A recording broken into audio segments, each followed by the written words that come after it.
ఈ మధ్య కాలంలో చెన్నైలోని ఓ అపార్ట్మెంట్లో 4వ అంతస్తు నుంచి 2వ అంతస్తుకి జారిపడ్డ ఓ చిన్నారిని స్థానికులు కాపాడిన సంగతి మనకు తెలిసిందే. కానీ ఆ ఇంట్లోనే విషాదం నెలకొంది. తన బిడ్డను సరిగ్గా పట్టించుకోవడం లేదని ఆన్లైన్లో విమర్శలు రావడంతో అవమానం తట్టుకోలేక ఆ చిన్నారి తల్లి ఆత్మహత్య చేసుకుంది.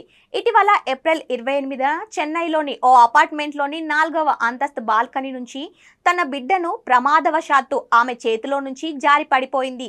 అయితే తల్లి రమ్యకు బిడ్డను సరిగ్గా చూసుకోవడం రాదని కొందరు స్థానికులు మరియు న్యూస్ ఛానల్స్ విమర్శించారు. దీంతో అవమానాలు తట్టుకోలేక భర్త మరియు బిడ్డను తీసుకొని కోయంబత్తూర్ కరమడైలోని తన పుట్టింటికి వెళ్ళింది. ఆ విమర్శలతో మనస్తాపం చెందిన తల్లి రమ్య ఆదివారం ఇంట్లో ఎవరు లేని సమయం చూసి ఆత్మహత్యకు పాల్పడింది. ఇంట్లో వాళ్ళు ఇంటికి వచ్చేసరికి రమ్య స్పృహలో లేకపోవటాన్ని గమనించి ఆస్పత్రికి తరలించగా అప్పటికే మృతి చెందినట్లు వైద్యులు నిర్ధారించారు.